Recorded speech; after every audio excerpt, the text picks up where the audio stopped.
day, you lovely people, and welcome to That's Ridiculous with me, Joe McElderry, and the icon, the legend. It's Grandma Hilda.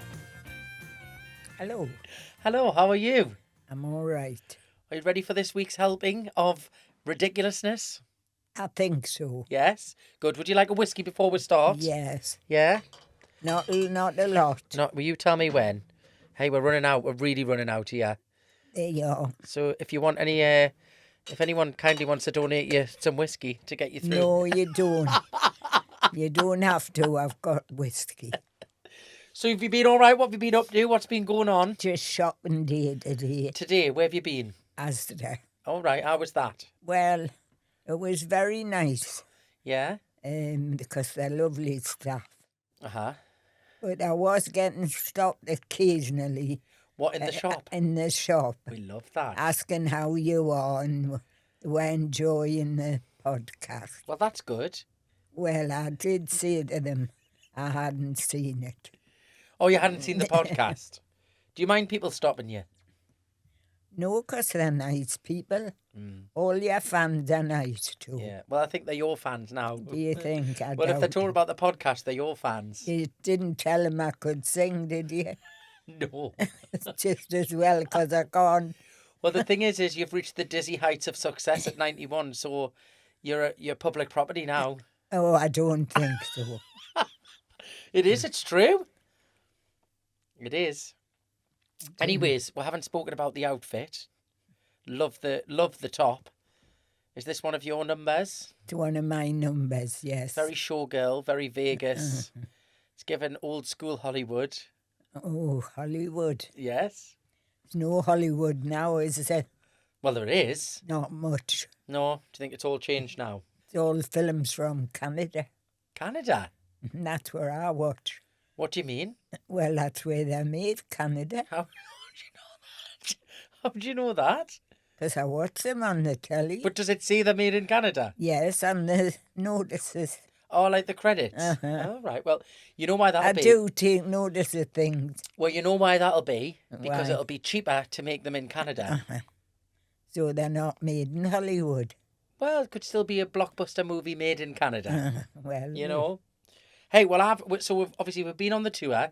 We've done a couple of shows. They've been going well, haven't they? yes, it was a good show. Mm-hmm. What was your standout moments so far? Any favourite songs? Well, they were all good, actually. That means she doesn't know which of the names. I don't know the names. They were all good. Not a The standout song? No. Well, they're I all also good. did something really fun last week. So, do you know who Steve Pemberton and Reece Shearsmith are, don't you? No. The actors, you do. Very famous actors. So I got invited to play on stage doing Inside Number 9, which is their TV show, but they've took it on tour. It's done a run in the West End, and then they're doing a 12-week tour all over the UK. About politicians. No, it's not about politicians. Well, number 9. No. Next door to number 10. I thought I don't even know what you're talking about. Well, were you thinking of 10 Downing Street? Yes. Not number 9. I was thinking it must be next door to number You got 10. your numbers mixed up. No, I didn't. I thought, is it a politician No, one? it's so. Anyways, if you've seen the TV show, it will make sense to you. I hadn't seen the TV show, but I knew of it, and a couple of my friends were big fans of the TV show. So anyway, so I went on stage and I did a completely unrehearsed ad-libbed scene with them on stage in front of 2,500 people, and I am ashamed to admit it. I had to swear on stage. Did you? Yeah, I had to say a few swear words. Mm-hmm. How do you feel about Well, that? I don't believe in swearing at all. Uh-huh. So on stage, that's worse. I know, but to be Could fair, you not put other words in? no, not for this word. All right, I don't want to know what it is. It was really bad. It was a bad word, but it got a huge laugh off the audience. The audience found it funny. Oh, did they? Yeah. So on that topic, I wanted to ask you about swearing and talk about swearing, because I know, and if people have followed my career, you will know I've said it many, many times. You are not a fan of swearing at all, are you? No. You never swear. I don't think I've ever heard you swear in my entire life. I doubt it. No, I haven't. Well, I don't think you will have. No, that's what I'm saying. I haven't. But to me, it's like nothing now. What, like, it's like people The just... young people just, but I still don't like it. But my grandchildren, as you know, always when they're in a group, then they swear, they say, "Oh, sorry, Grandma." But you're not sorry because you wouldn't do it again, and you do. I know, it is just a slip of the tongue, though. What, the sorry? No, the swearing. Well, you don't. You want the slip of the tongue for the swearing, but for the sorry, it should be sincere.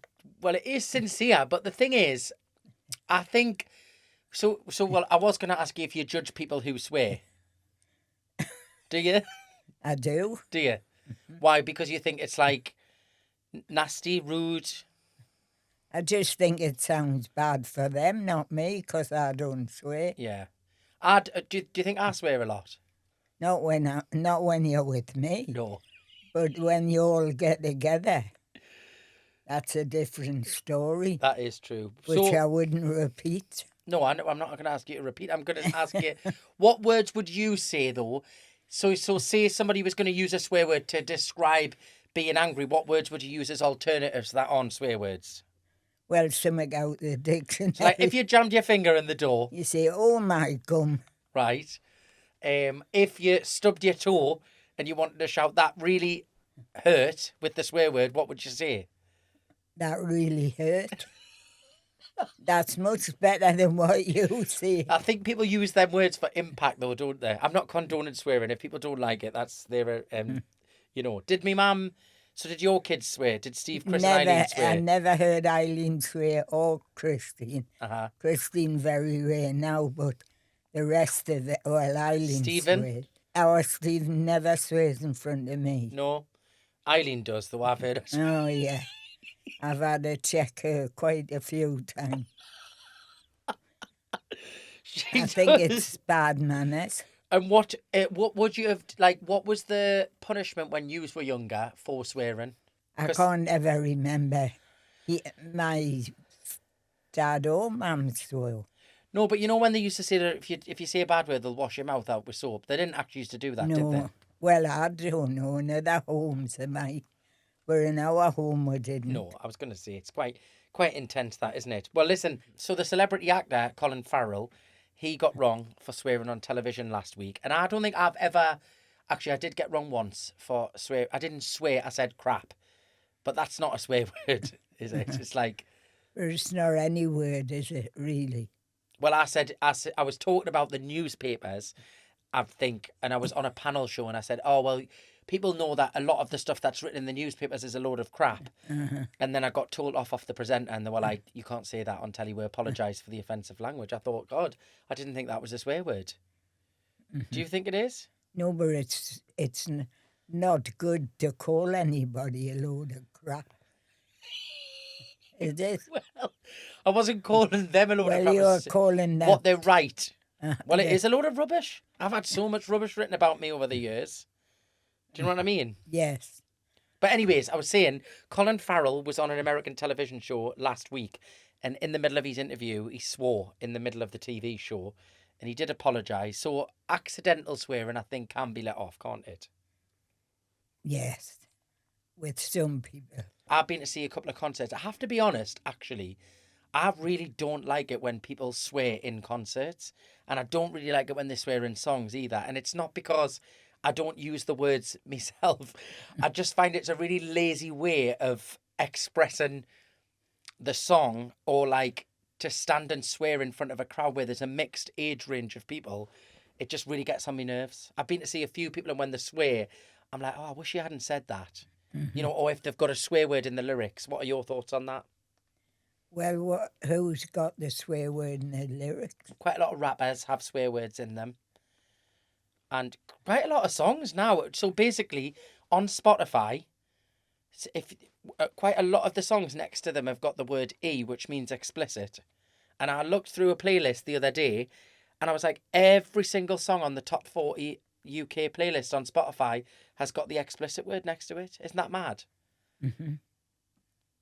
But if they've wrote it and they don't get told off, Well, obviously not, because they're in the top 40, so somebody's buying it. all the people who swear.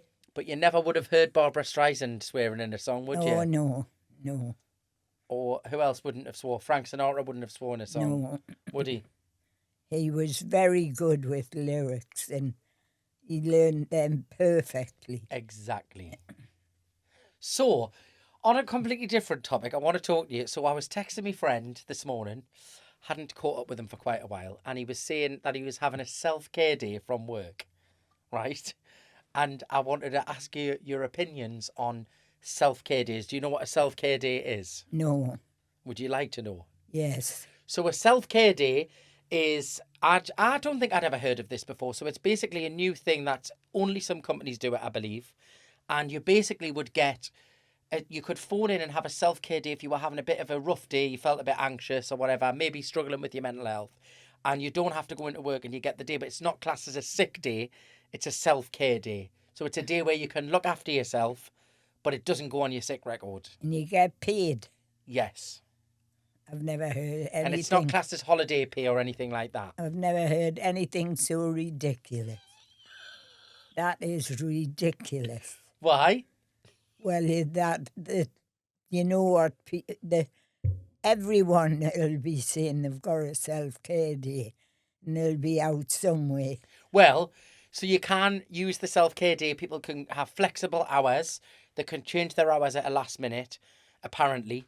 And obviously every company's different. We're just going by some things that we've researched. But and you can also go on walks. You can just go out for an hour in the middle of your shift and say, I need a wellness walk. I'm going for a walk. I'd like to talk to the manager they work for. Karen wants to speak to the manager. Terrible, that. Honestly. Could you have taken a wellness walk at work? Joking. When you were working? No? No. Why?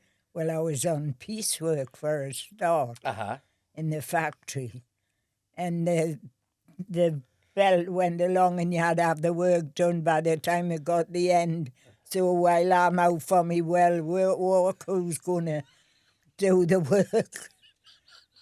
Honestly, they would have had a heart attack if you come in and said you're off for a well day. They would say, well, don't come back.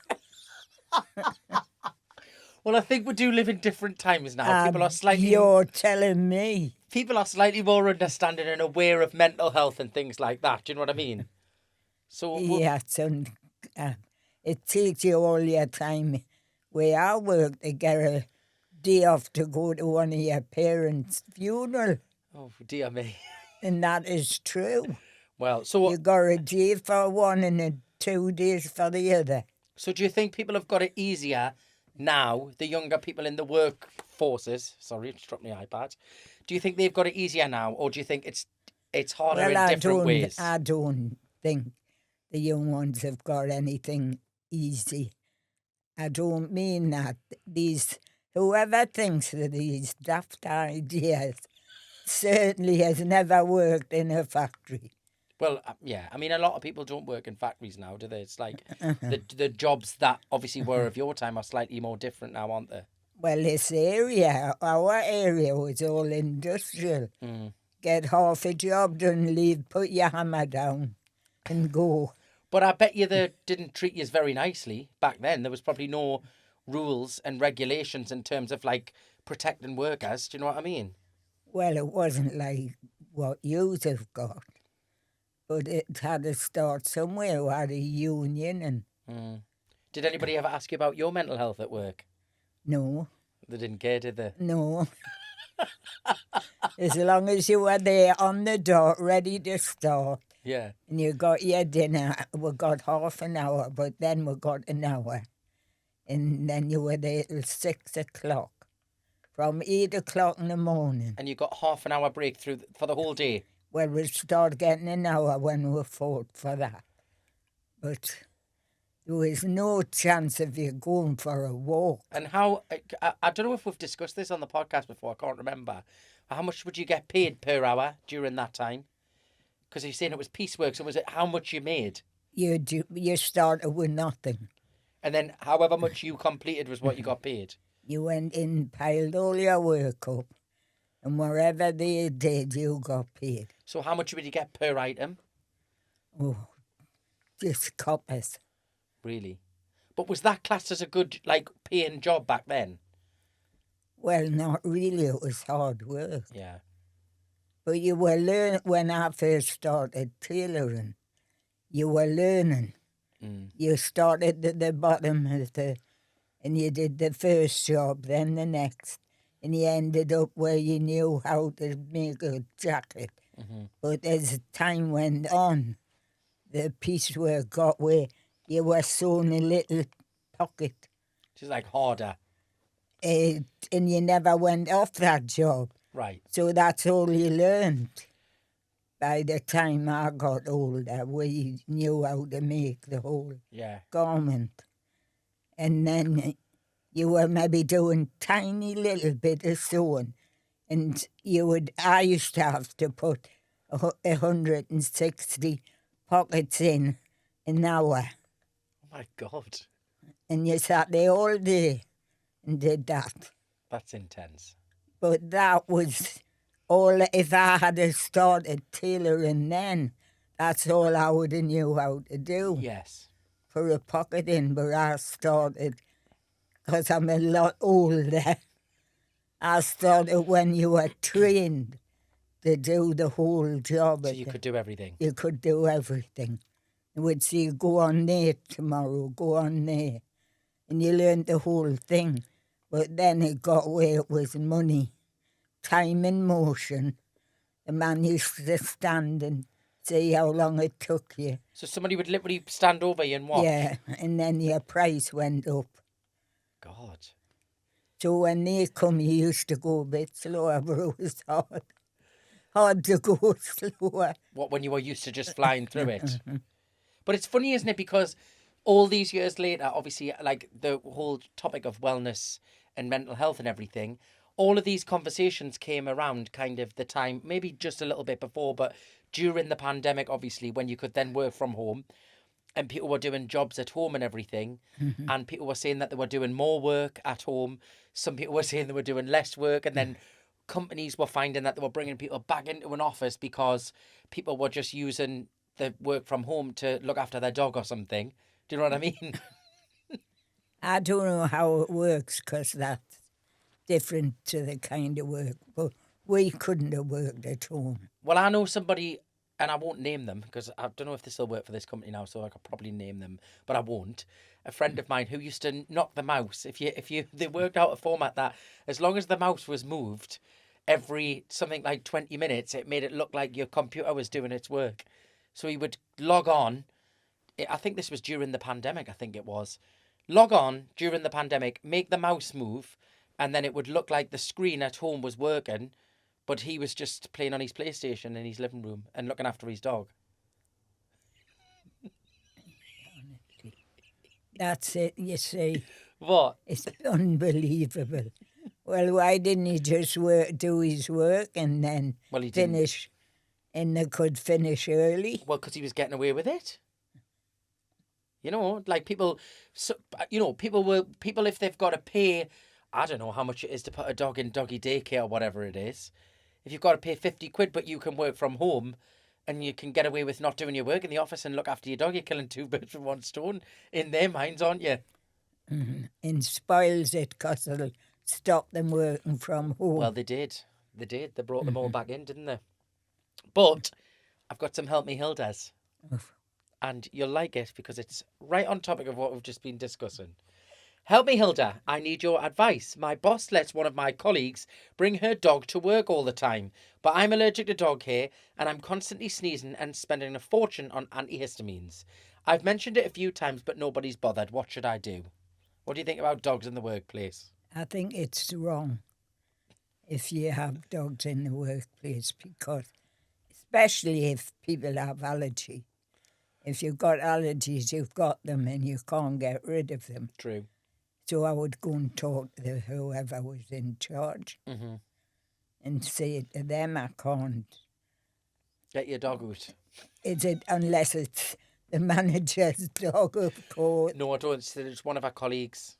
So I don't think it's Well, the manager's dog. well, I think she's selfish for bringing the dog. Yeah. I mean, I have to say, I do love dogs, but I get really annoyed with people that think everybody loves dogs as much as they do. And I really struggle when they've got a dog and this dog's like jump. I had this once. I was on a run, probably about 4 or 5 years ago now. And no, I wasn't. I was riding a bike down near where we live.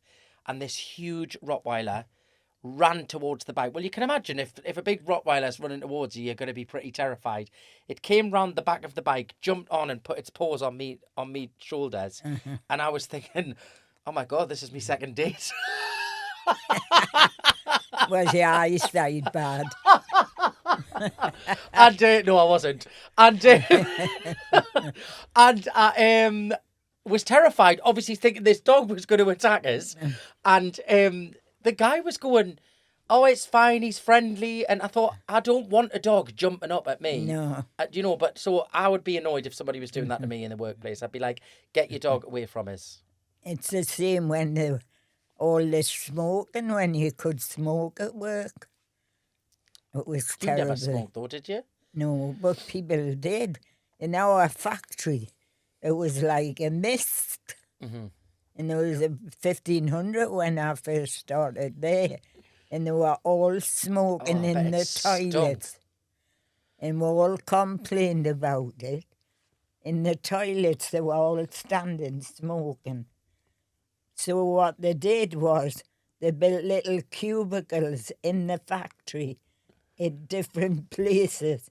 And a few of them could go and have a smoke. And it's all in the factory. So for 20 odd years you're sitting. Well, that's probably just as bad as actually smoking yourself, isn't it? Yeah. So should we say to her, the dog Should go. the dog should go. But she's going to have to tell the colleague, like, get your dog away from us. I cannot understand why whoever's running the place hasn't said that. They must like dogs. Right, I've got you another one. Help me, Hilda. We have a well-being room at work, which I think is a really good idea. So similar to what we're saying about the wellness talks. And it's for people who are having a tough day. But the younger members of my team at work are just using it to sleep off hangovers. So it's always busy when somebody really needs to use it. I don't really want it to be a telltale, but it's starting to wind me up when you go in there and people are lying all over the room. What should I do? And what's the room actually for, though? It's a wellness room. So they go in that room, like what we were saying about the wellness walk. They're going in the room to lie down and have half an hour in their shift.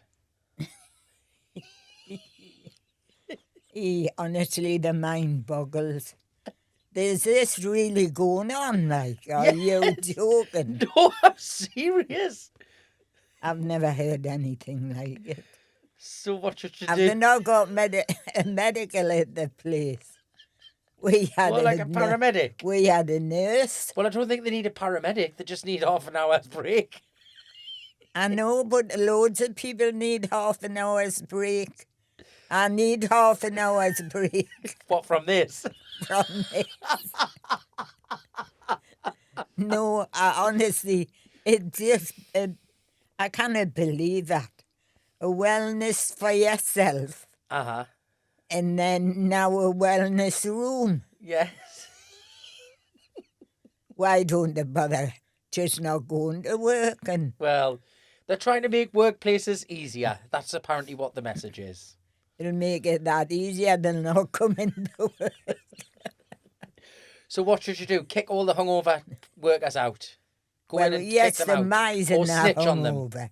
Different if they're poorly. No, They'll she's saying they're just- hungover. They're using it when they've been on a night out. Well, the next night they go out, they shouldn't drink as much. Well, that's obvious, though. But they're obviously not doing that, are they? Well, I give in to that, like. I couldn't be. So she should tell her boss, then. She should snitch on Well, them. does her boss know about the well room? No, she knows about the wellness room, but she doesn't know people are using it to get over their hangovers. Well, she mustn't be doing her job properly, because you would know if you were the boss. They know everything. Well, there's your answer.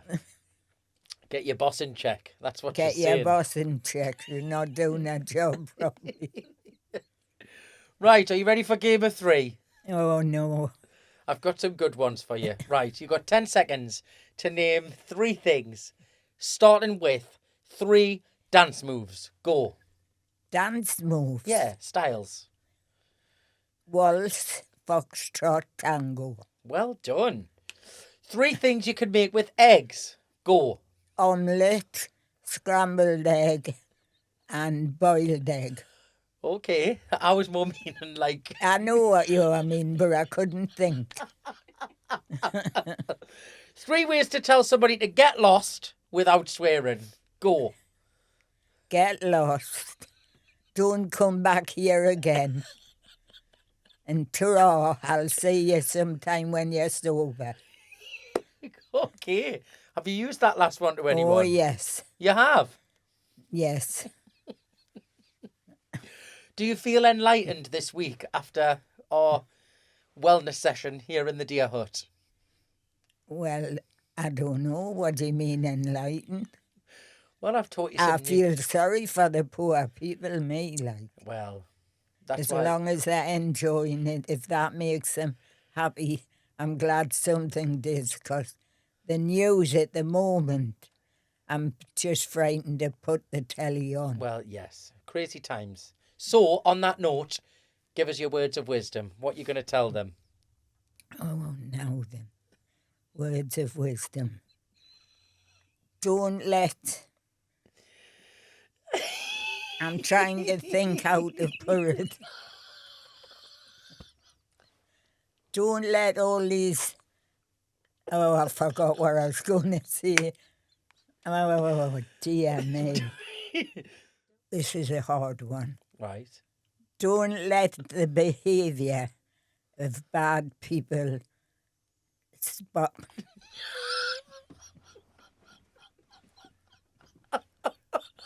Don't let the bad behaviour of people spoil your inner peace. Right. We got there. Thank you so That's much. because I was thinking I should say good I should have said that a few times up there. She should have rehearsed, is what she's saying. Anyways, thank you so much for joining us. You can follow us on TikTok and Instagram at That's Ridiculous Official, and we will see you next week for another episode. But until then, 1, 2, 3, cheerio now. Ta-ra!